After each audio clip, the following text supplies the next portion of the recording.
everyone, I'm Savannah and this is Unisense. We are all about fragrances. We do fragrance reviews, hauls, collections, designer, niche, and Middle Eastern fragrances. Today, I'll be reviewing the Coq Sportif collection. If this sounds like something that would interest you, please consider subscribing and turn post notifications on. Let's get into it. So there are 3 fragrances in this collection. There is Blanc Relax, Rouge Energie, and Bleu Optimisme. This collection was based around sport and what emotion sport evokes in us. It symbolizes energy, optimism, and relaxation.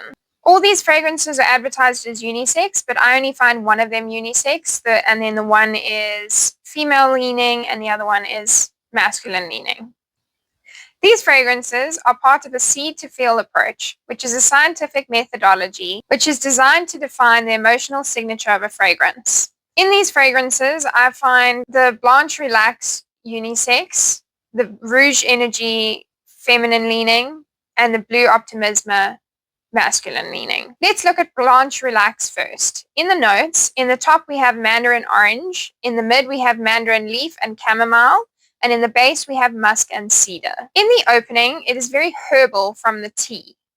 The tea comes through quite strong throughout the fragrance, but it is definitely one of the main notes that hits you in the opening. You get a burst of citrus from the mandarin, and it is slightly sweet, but not overly sweet and not gourmand leaning, but definitely sweet with a little bit of freshness, and it immediately comes off as unisex. In the dry down, the herbal aspect is still there, but it's not quite as strong. The citrus fades completely, so there is no citrus left at the end of it, but you still get the tea in there. It becomes a little more sweet, but it's not too sweet. It's not overwhelming. It's not sharp at all, but there's a gentle sweetness. It also becomes more musky and woody. Season-wise, I would say that you could wear this in the summer and the spring. I wouldn't recommend it for autumn and winter. It's not quite strong enough for autumn and winter. Longevity is about 6 to 7 hours, and projection is soft to maybe the lighter side of moderate, but it's more soft than anything else. So I would say projection is soft. I don't find this a formal scent. I find it pretty good for the gym and for the office because it's inoffensive and fairly subtle.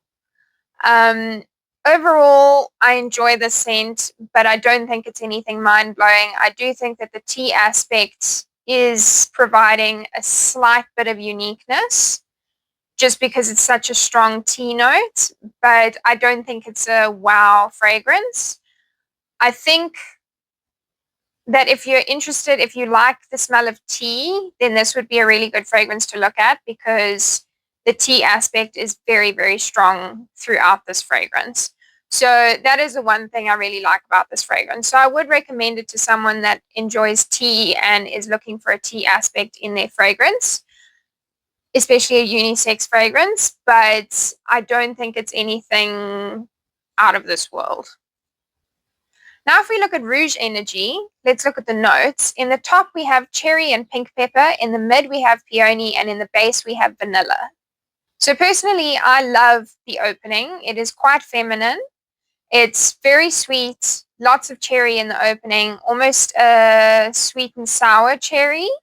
A little bit sour, like sweet initially, and then it turns a little bit sour.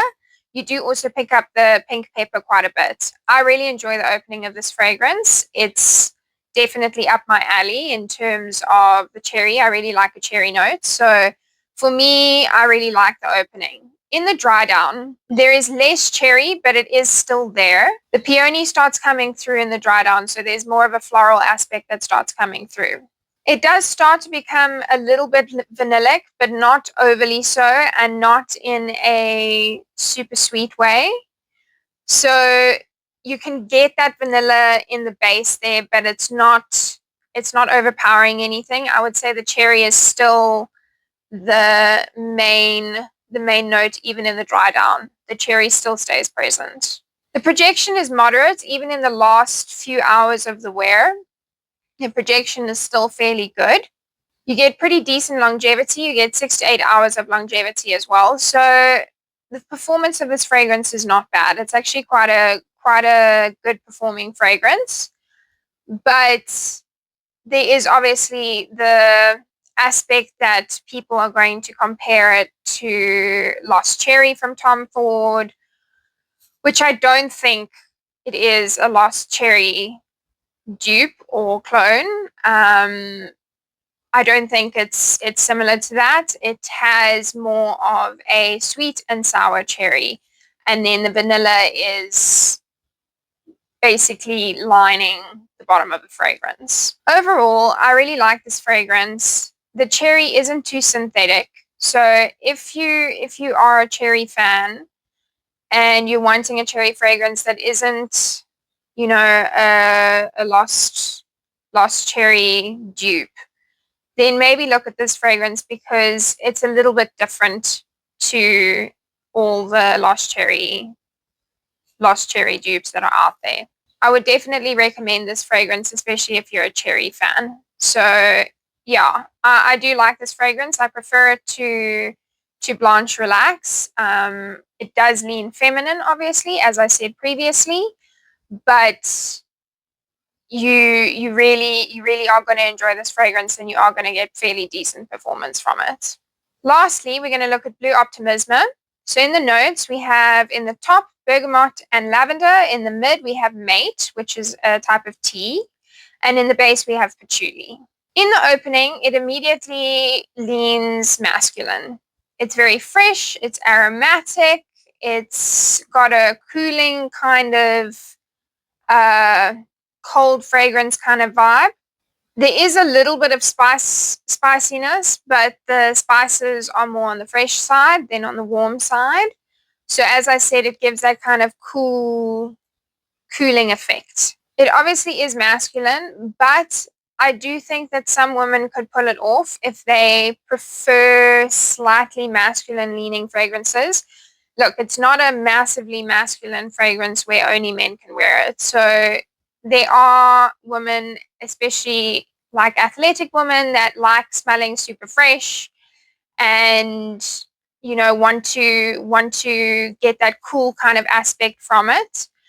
They could easily pull it off, but it does lean masculine. It's a typical sporty fragrance and definitely good for the gym. I wouldn't say it's a formal fragrance or anything you'd wear to formal events or anything like that.